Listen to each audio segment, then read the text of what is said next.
Thank you, Mr. Chairman. I want to start by thanking you for holding this hearing and for all the witnesses that we have here today for taking the time to testify. Our hearing today is an opportunity to highlight the American success story that is our nation's growing agricultural exports and the jobs that they support here at home. The nations of the Asia-Pacific region are vital to this success story and will become even more important in the coming years. I want to consider just a few statistics. Last year, American agricultural exports reached a record level of nearly $138 billion, with demand in Asia a key component of this success.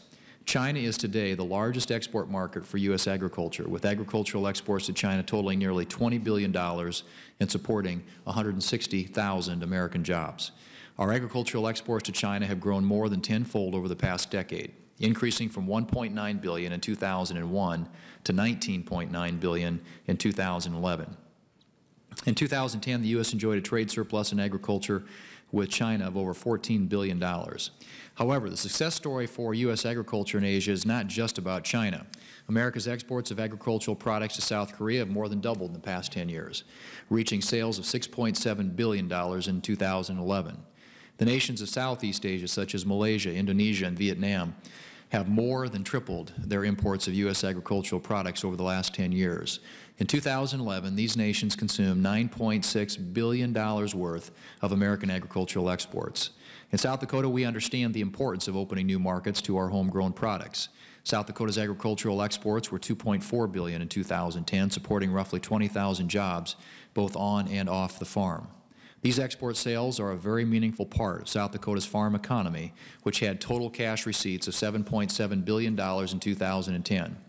Later today, we're going to hear from Paul Casper, President of the South Dakota Soybean Association. Soybeans and corn in particular have been drivers of South Dakota's export economy, and Asian nations such as China have been at the forefront of this growth. In 2011, over $12 billion of high-quality U.S. soybeans were shipped to China. This represented roughly 50% of U.S. soybean exports and 25% of the entire U.S. soybean harvest. Driven in large part by Chinese demand, South Dakota's exports of soybeans have grown rapidly, from $340 million in 2006 to over $1 billion in 2010. While China was the largest purchaser of U.S. soybeans, another Asian economy, Japan, was the third largest purchaser, with imports of $1.2 billion last year. And Japan remains the world's single largest importer of feed grains and the #1 importer of U.S. corn. Yet while U.S. agricultural trade with Asia has been a success story, we know that challenges remain. Our beef exporters, for example, still face unjustified sanitary and phytosanitary barriers in nations such as China, Taiwan, and Japan. And while China is the top export market for U.S. soybeans, their regulatory approval process for commodities containing biotechnology traits has been slow and cumbersome, leaving room for substantial improvements. Additionally, America's poultry exports to China continue to be stymied by high tariffs imposed in 2010. Given the growing middle class in Asian nations such as China, Thailand, and Vietnam, a successful conclusion to the Trans-Pacific Partnership Agreement is incredibly important to the future of America's agricultural exports. Yet I find it troubling that the Administration has not yet requested an extension of Trade Promotion Authority, which expired in 2007. Trade Promotion Authority is essential to not only bring the TPP negotiations to a successful conclusion, but also to initiate new free trade negotiations. And while I commend the Administration for its work on the TPP agreement, it is disappointing that more than 3 years into the Obama administration, TPP is the only new trade agreement being pursued by the Administration. It's unfortunate that this President has not yet seen fit to ask for the trade authority granted to Presidents of both parties since 1974. Clearly, America cannot continue to lead the world in high-quality agricultural exports unless we continue to open new markets in Asia, a region that includes more of the world's fast-growing economies and that accounts for more than 40% of global trade. I look forward to continuing to work with the Administration on a successful conclusion to the Trans-Pacific Partnership, and I'm hopeful that this Administration will become more aggressive when it comes to opening up new markets to American exports, not just in Asia, but around the globe. And I look forward to working with you, Mr. Chairman, and the members of this committee, and as we pursue additional market opportunities for American exporters and what that can do in terms of creating jobs here in the United States. So thank you again for holding the hearing, and again I want to thank our witnesses for being here today and look forward to hearing testimonies. Well, thank you, Mr. Chairman, and I do want to thank Paul Casper welcome Paul Casper to the committee today and thank him for his willingness to make some comments. He is the quintessential family farmer in South Dakota, has a 4,800-acre corn and soybean operation near Lake Preston, which he operates with his parents, wife, and son. Married for 32 years, got 4 great kids, and works hard out there every single day in trying to make a living on the farm. And I, as someone who has assumed many leadership positions in agricultural organizations in South Dakota, has really stood out as someone who we look to for guidance and counsel and input when we're trying our best to form agricultural policy that's good for South Dakota and good for America. And in that vein, he was elected as a director of the South Dakota Soybean Association back in 2009 and is currently serving as its president. So he's also on numerous other organizations, as I said, leadership positions in South Dakota, and we're just grateful to have him here and look forward to hearing from him. Welcome, Paul. I am Paul Casper, a soybean and corn farmer from Lake Preston, South Dakota. I serve as president of the South Dakota Soybean Association, which is an affiliate of the American Soybean Association. We appreciate the opportunity to appear for you today to provide our views on agricultural trade in the Asia-Pacific region. Soybeans and soybean products are the most significant U.S. agriculture export commodity. Exports of U.S. soybean products exceeded $22 billion last year, representing over 60% of the U.S. soybean production. South Dakota has become a leading exporter of soybean products exports, with sales to foreign markets reaching a record $1.04 billion in 2010, compared to just $348 million in 2006.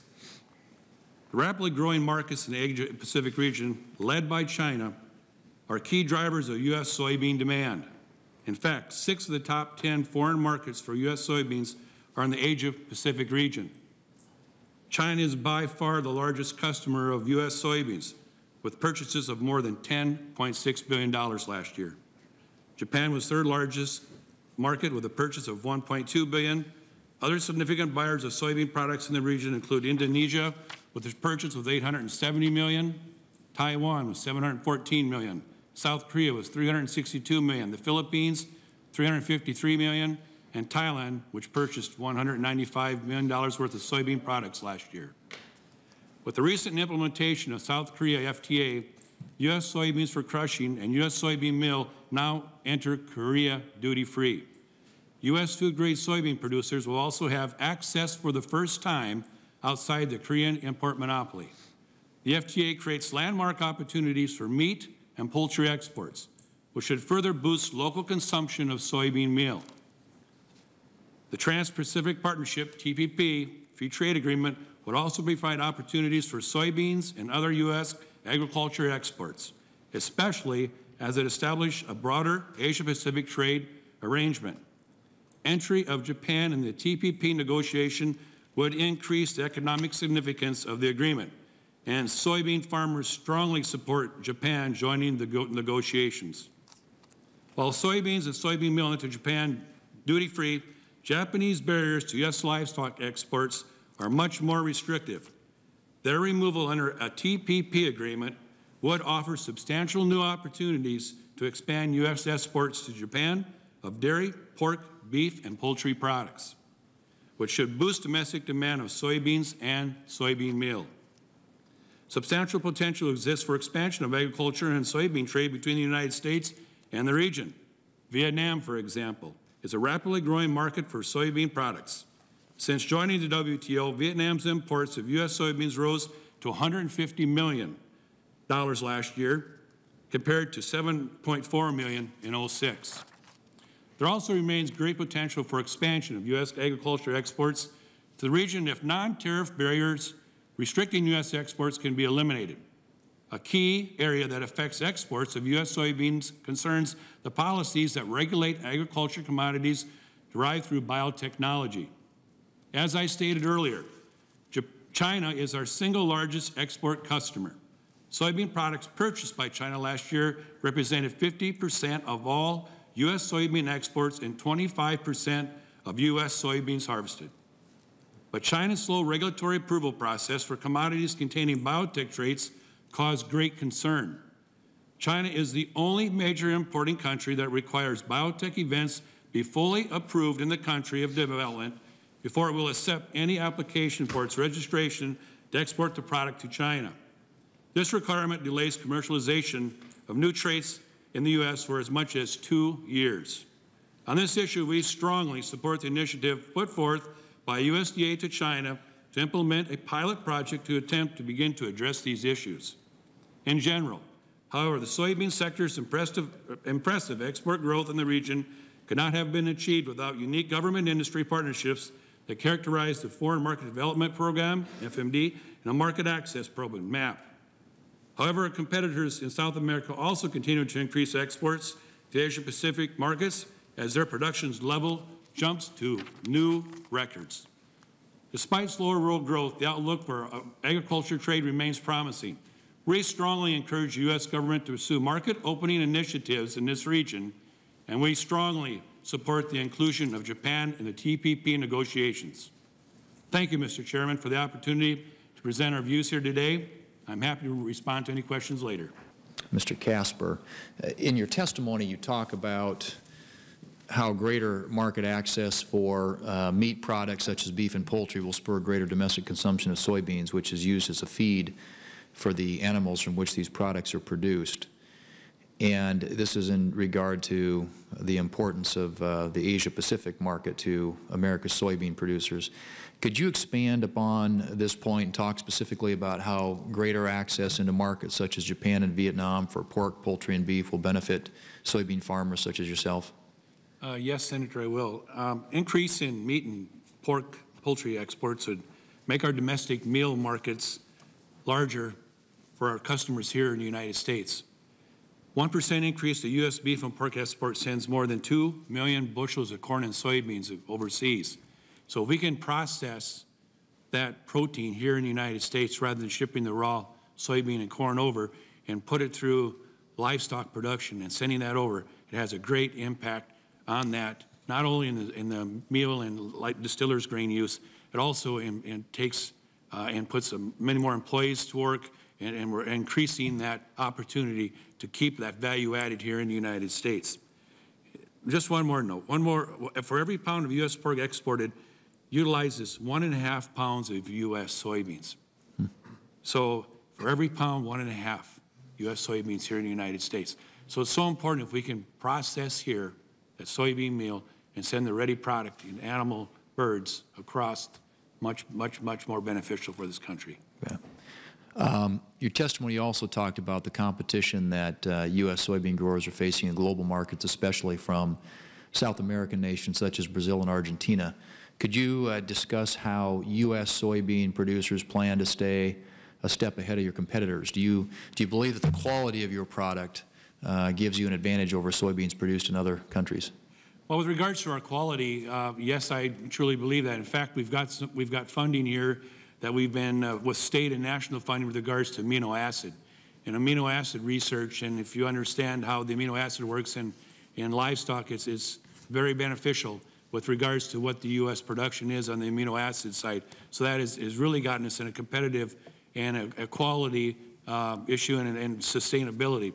Also, we need to be more competitive, and in order to do that, we need to streamline our approval process of our biotech traits with regards to APHIS, which you understand they are currently doing. Otherwise, technology providers will bring their technology to South American farmers because their process is emerging with greater efficiency. And sometimes I think we get ourselves in positions where we're falling behind. We are the #1 soybean producer in the world. And if South America would have had their crop like they anticipated, they may have taken over that #1 position this year. We don't want to give that up. Please don't put us in a position where we lose that. We want to be the #1. We want to stay competitive, and those markets are very, very important. Biotechnology is very important to us. Let me expand on the biotechnology issue with regard to China. And I'd like to have you go describe a little bit more detail, if you would, the problems that China's approval process is creating for soybean farmers in the United States. And do you believe that USDA, as a follow-up question, and USTR are doing all that can be done to effectively address that issue? Yes, we do. We appreciate it very much, and we believe they're doing everything they can. But, you know, perhaps we need to take this a little bit further, like to the White House. I think this needs to be priority. This is a pretty big deal for us.